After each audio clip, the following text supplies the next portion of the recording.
ఈ పార్లమెంట్ లోక్సభలోకి కొంతమంది గుర్తున్న వ్యక్తి ఒకసారిగా చొచ్చుకొని వచ్చారు. ఎంపీలంతా కూడా ఒకసారి భయాందోళనకు గురై బయటకు వచ్చేసారు. దాన్ని ఎట్లా చూస్తారు? సెక్యూరిటీ ల్యాబ్స్ అని అంటారు. Today? Yes, right now, immediately. Oh my God. Huh? Gopal from Gallery. They went through. ఎట్లా Jump మీరు ఎట్లా from చూస్తారు? gallery, yeah? Yes. మీరు లోక్సభ ఎంపీ కొద్దిసేపు సెషన్ వెళ్ళి వచ్చారు కదా, ఎట్లా చూస్తారు? జనరల్ గా ఎంపీలందరినీ కూడా లోపలికి అనుమతిస్తారు, మీకు కార్డు ఐడి కార్డులు ఉంటాయి. కానీ ఒక్కసారిగా కొత్త పార్లమెంట్ లోకి గుర్తు తెలియని వ్యక్తులు రావడం ఎట్లా చూస్తారు? సెక్యూరిటీ ల్యాబ్స్ అనేది కూడా కొంతమంది ఎంపీలు చెప్తున్నారు. అంటే విజిటర్స్ గ్యాలరీ నుంచి వచ్చారంటున్నారు కదా. ఏమో ఇది సరిగ్గా డిసెంబర్ 13, 2001 మేము ఆ రోజు కూడా నేను ఢిల్లీలో ఉన్న, నేను పార్లమెంట్ సభ్యుడిని కాదు, కానీ మా రామానాయుడు గారు ఇంట్లో లంచ్ ప్లాన్ చేసుకున్నాం. ఆ రోజు అనుకోకుండా ఇదంతా జరగటం నాకు ఇంకా బాగా గుర్తు. ఇవాళ అప్పుడు మృతి చెందిన వాళ్ళకి నివాళి అర్పించాం.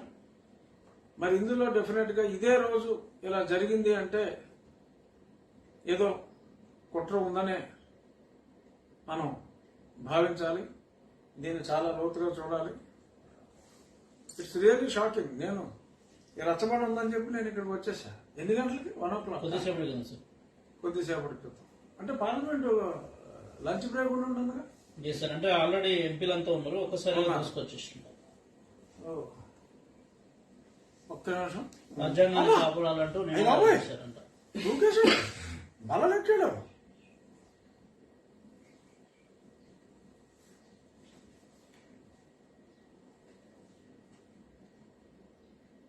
Too much.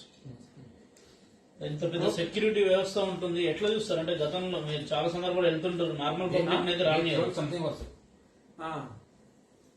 I think tomorrow onwards galleries also they won't allow.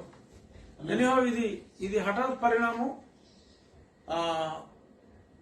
కొన్ని సబ్జెక్టులు రేపు మాట్లాడుకుందాం. నిన్న కోర్టులో జగన్ రాజధాని వ్యవహారం ఏమైంది, అది కొంచెం డీటెయిల్ గా చర్చించుకోవాల్సిన అంశం.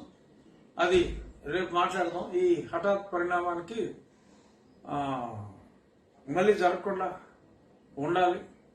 విదేశీ శక్తులు దీని వెనక ఉన్న మాట వాస్తవం. మరి ఎంత జాగ్రత్త తీసుకున్నా మరి ఈ రకంగా ఇలా జరగటం దురదృష్టం.